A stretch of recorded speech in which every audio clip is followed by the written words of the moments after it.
Hello, good morning po. Good afternoon. Alas 12:30. We will talk about Erwin Tisiba Tulfo. Ang pinakamaswerteng tao sa mundo.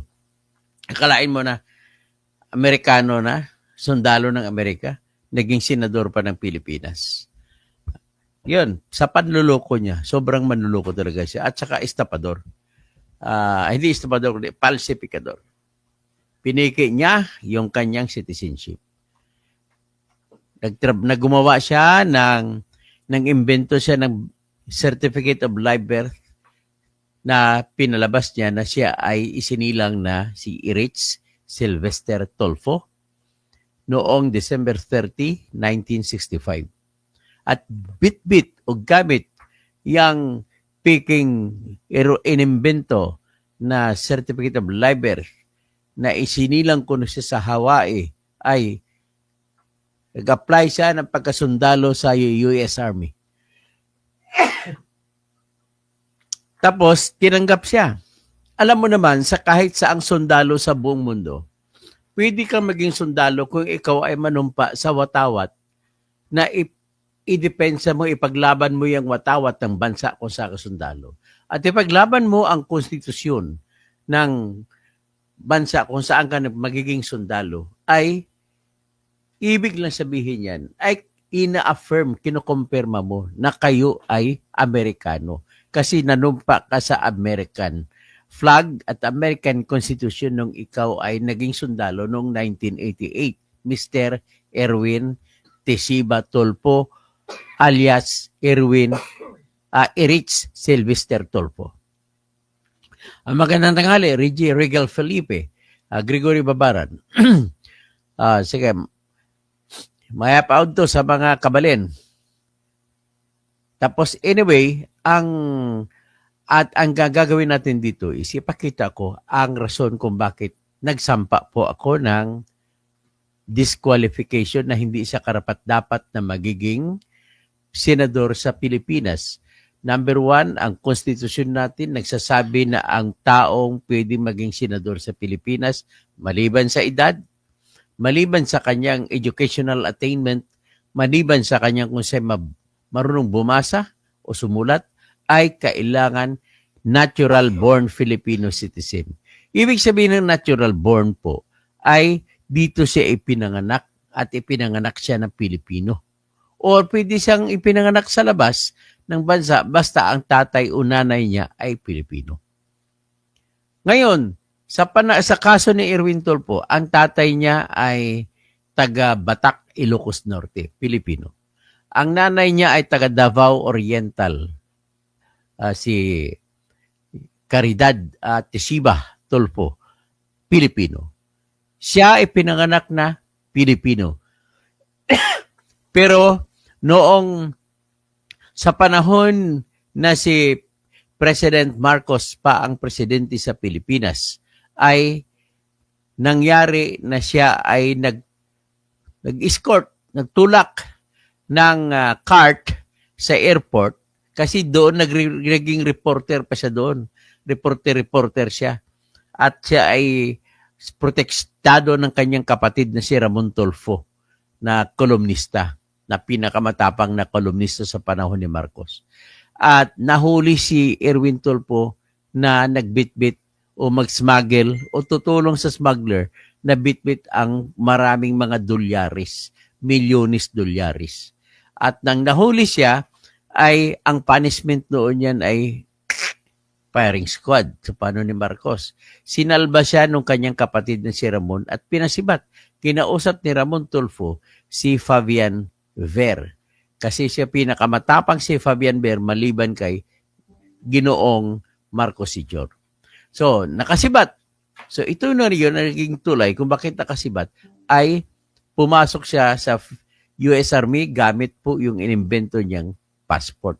Ay, hindi passport, birth certificate. At dahil diyan, napasok siya at naging sundalo siya sa Iraq War. At mas sayang hindi siya natamaan ng bala doon sa Iraq War. Sana wala tayong problema ngayon. So, ngayon ay naging sundalo siya hanggang 1996. Nilipat naman yung assignment niya. naka-assign siya sa Europe. O, 1991, nag-apply po siya ng passport. Ang pangalan niya ay Eric Sylvester Tulfo. Sa pag-apply po ng passport, isusulat mo ang lahat na ikaw ay Amerikano. May sumpa rin dyan na ikaw ay hindi nagsisinungaling. So, ibig sabihin, katumbas rin yun ng panunumpa na binabasura mo ang Pilipinas. Sa kanyang pagiging sundalo, binasura niyo rin pagiging Pilipino.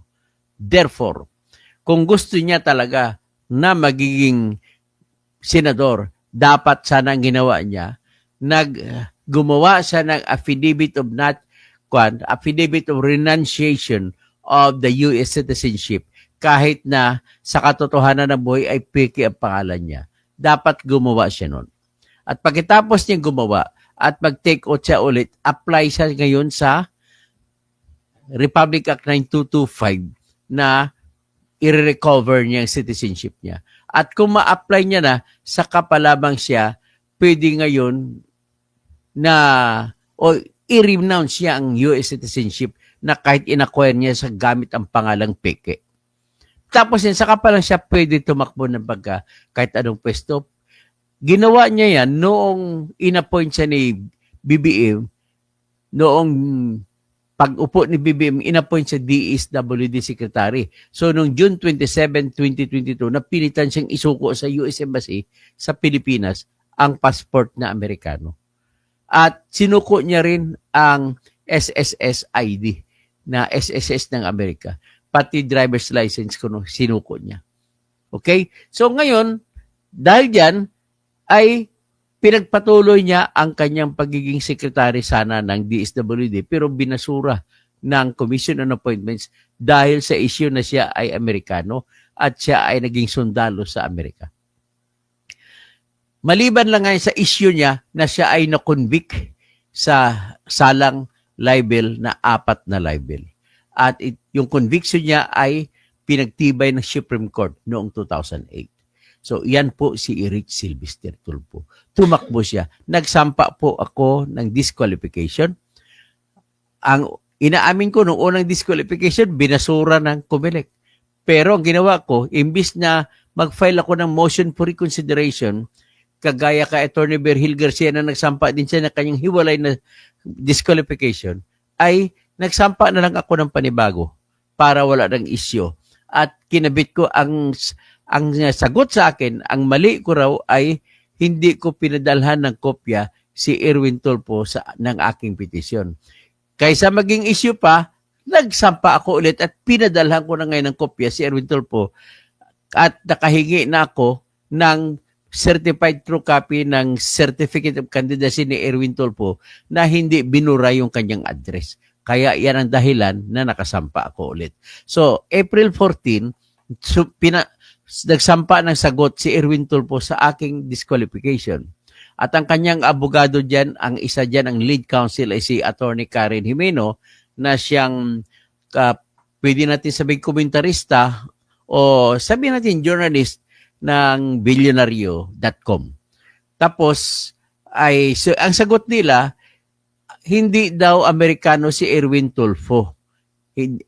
Hindi daw Amerikano si Erwin Tishiba Tulfo. Kundi yung Amerikano ay si Eric Sylvester Tulfo. Biro mo mga pilosopo na sagot. At dahil dyan, hindi niya na kailangan daw mag-renounce ng citizenship at mag-apply for Republic Act 9225 reacquisition ng citizenship. Yan po ang sagot nila. Palpak na sagot yan. In-anticipate ko na rin yan, sinagot ko na hindi ka pwede maging, kung bawal ang direkta na magiging Amerikano, bawal din ang indirect na magiging Amerikano. So, ngayon, nalaman naman natin noong May 14, pinakahuli pangalawang motion ko na hinihingi ko sa COMELEC na huwag proklama si Erwin Tulfo kasi may kaso akong disqualification at hindi pa dinidesisyonan ng COMELEC. Sa ilalim ng batas ng COMELEC, sa Rules of Procedure, mayroon lamang ito 30 araw na magdesisyon sa kaso. Sa kaso ko dapat ay kung April 14 nagsampa ng sagot si Erwin Tulfo, ay dapat nagpalabas na ng decision ang COMELEC noong May 14. Bagkus hindi sila nagpadala ng sagot. Hindi sila nagpadala ng decision. Tinutulugan, inuupuan ng COMELEC, ng decision ng COMELEC na sa ilalim ng division ni Attorney Ray Bulay na dating City Prosecutor ng Manila na appointed ni Duterte. So ngayon, bumanat naman si Attorney Virgil Garcia na halos murahin niya ng todo si Attorney George Sherwin Garcia na chairman ng COMELEC, ay sumagot sila sa aking motion na ni-refer na daw ni Attorney Ray Bulay sa commissioner na kung saan naka-raffle at siya may hawak ng kaso ni Erwin Tulfo. Nung kahapon ko natanggap yan. So ngayon, ibig sabihin, bakit hanggang ngayon hindi nyo nadidesisyonan? Yung pagpadala nila ng email sa akin, pagpadala ng COMELEC, ay pag-aamin na hindi nila ginawa ang kanilang trabaho. So, be that as it may, ganun pa man, desisyonan nyo na. Anyway, pagpatawarin ko kayo, mayroon pa namang hanggang June 30, pero huwag niyong paabutin sa June 30 kasi manumpa na yan. Pag panumpa na, automatic mag-enter na ng office ng ng Senado. So pag mag-enter siya ng office ng Senate, wala na akong habol dyan. Maliban sa magsasampa ako ng bagong kaso.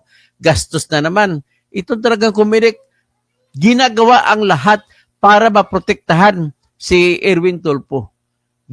Pagkakampi ninyo, pinoprotektahan ninyo. Ngayon, hindi ninyo kakampi yung Duterte Youth Party List, hinarang ninyo, hindi nyo pinroklama. Mas matindi, mas seryoso ang kasong sinampa ko kay Erwin Tulfo kumpara sa kaso sa Duterte Youth Party List. Ang kaso na Duterte Youth Party List ay may kaso silang disqualification noong 2019 pa. Nakasalanan naman ng COMELEC, bakit hindi na dinesisyonan hanggang ngayon? At yung dahilan na may nagsampa naman ng bagong kasong disqualification laban sa Duterte Youth Party List. Kung sila ay hindi pinaproklama, ano ang kaibahan sa gitna ng Duterte Youth Party List at saka kay Erwin Tulfo? Ang kaibahan na numero 1 nakita ko, si Erwin Tulfo, Amerikano. Ang Duterte Youth Party List ay mga Pilipino. Oh, yung Pilipino ay talagang binanatan nyo ng gusto dahil Pilipino lang siya. Itong Amerikano na dahil dikit na dikit kay BBM ay hindi mo binanatan. Talagang nasa conflict of interest ka, Mr. Erwin Garcia. Kung kakampi mo, ay pinoprotektahan mo. At kung hindi mo kakampi, ay binabanatan mo. Ganon po kayo kasimple lang dyan. You cannot argue that statement of mine that it is not true because I can prove that in so many other evidence. Okay? So ngayon, ito lang ang hinihingi ko sa iyo. Sinusumbong ko lang sa bayan na itong ginagawa ng COMELEC ay panluloko sa bayan at pantatapak ng dignidad ng Pilipino na lalagyan tayo ng isang senador na Amerikano. Ganun po yan ang ginagawa nila. Ito po, ipakita ko sa inyo yung pinadalang sulat ng COMELEC sa akin. Yan po. Yan. Basahin nyo. Yan ang title ng kaso. Ano sinabi?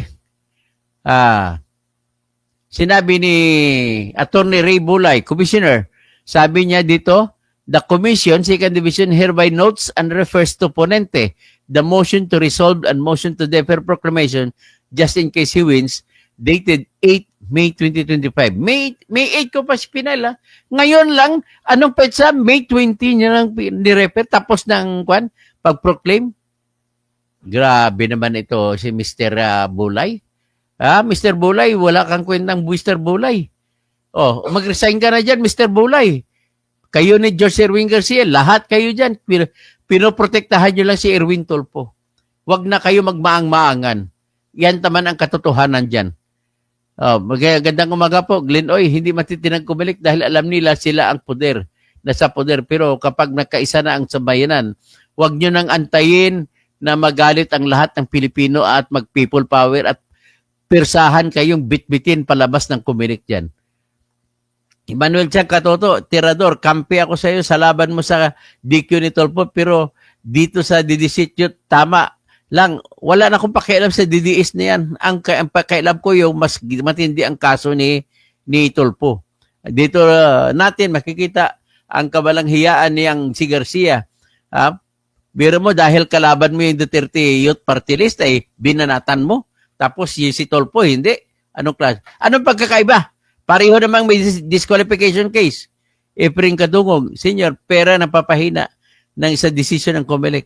So yan, sana mababasa, marinig din ito ni Atty. Virgil Garcia at magtulungan tayo. Sa kaso naman ni Atty. Virgil Garcia ay hindi rin pinansin ang kanyang petition for disqualification. Kamotes News Today, Tommy, anyone pwedeng malalaman na paano mo na-contact si Dr. Toto privately, ha? Pwede po nyo ako makontak. Andyan naman po ang aking kwan. Mag-text lamang po kayo. Kwan ko dito sa kwan ang number ko.